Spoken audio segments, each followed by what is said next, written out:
প্রিয় ষষ্ঠ শ্রেণীর শিক্ষার্থীরা, শুভেচ্ছা নিও।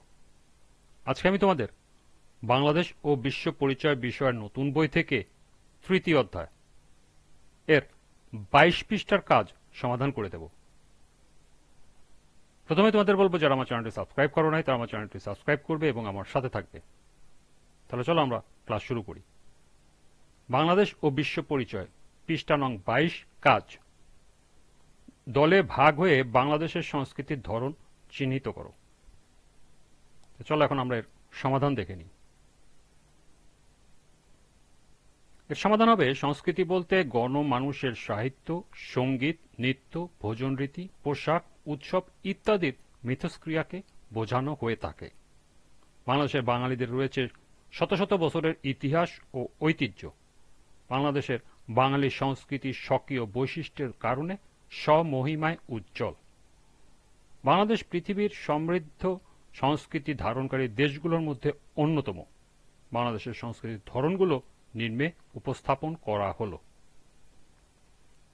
প্রথমে আছে ভাষা। বাংলাদেশের মানুষের ভাষা বাংলা। তৎসম, অর্ধতৎসম, তদ্ভব এবং বিভিন্ন বিদেশি ভাষা থেকে আগত শব্দ বাংলা ভাষাকে নতুন মাত্রা দিয়েছে। এদেশের মানুষ এই ভাষার মাধ্যমে প্রতিনিয়ত ভাবের আদান প্রদান করে থাকে। এরপর আছে খাদ্যাভ্যাস। আমাদের অতি পরিচিত একটি প্রবাদ আছে, মাছে ভাতে বাঙালি। মাছে ভাতে বাঙালি বাংলাদেশের মানুষের সাংস্কৃতিক ঐতিহ্যকে ধারণ করে। বেশিরভাগ মানুষ ৩ বেলাতে ভাত খায়, তবে অনেকে ভাতের বদলে রুটিও খেয়ে থাকেন। কোনো উৎসব অনুষ্ঠানে মাংস, রোস্ট, পোলাও, বিরিয়ানি, জর্দা ইত্যাদি প্রাধান্য লক্ষ্য করা যায়। এরপরটি হল পোশাক পরিচ্ছদ।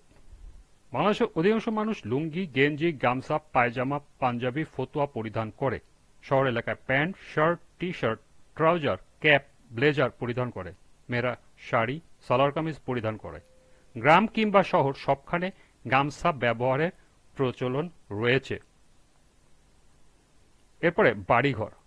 মাটির দেয়ালের উপর শন বা খড়ের চালা বাংলাদেশের মানুষের সংস্কৃতির একটি অংশ। একসময় বাংলাদেশের গ্রামাঞ্চলে মানুষ বেশিরভাগ ক্ষেত্রেই মাটির দেয়ালের উপরে টিনের চালার ঘর ব্যবহার করত। ইদানিং টিনের বেড়া এবং টিনের চাল এবং আধা পাকা ঘরে টিনের চাল এবং পাকা ভবনও দেখা যায়। ধর্ম। বাংলাদেশের বেশিরভাগ মানুষ ধর্ম ইসলাম অনুসারী।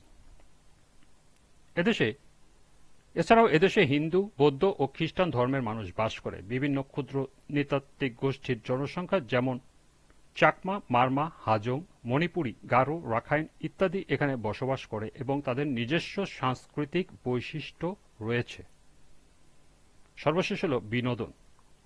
বাংলাদেশের মানুষ বিভিন্ন ধরনের বিনোদনমূলক অনুষ্ঠান পালন করে, যেমন অগ্রহায়ণ মাসে নবান্ন উৎসব, পৌষ পার্বণ, পহেলা বৈশাখ, বৈশাখী মেলা ইত্যাদি। যাত্রা, জারিগান, লোকগান, লালনগীতি, মুর্শিদি, ভাটিয়ালি, নজরুল সঙ্গীত, রবীন্দ্রসঙ্গীত ইত্যাদি এদেশের মানুষের সংস্কৃতিকে স্বতন্ত্র বৈশিষ্ট্য দান করেছে।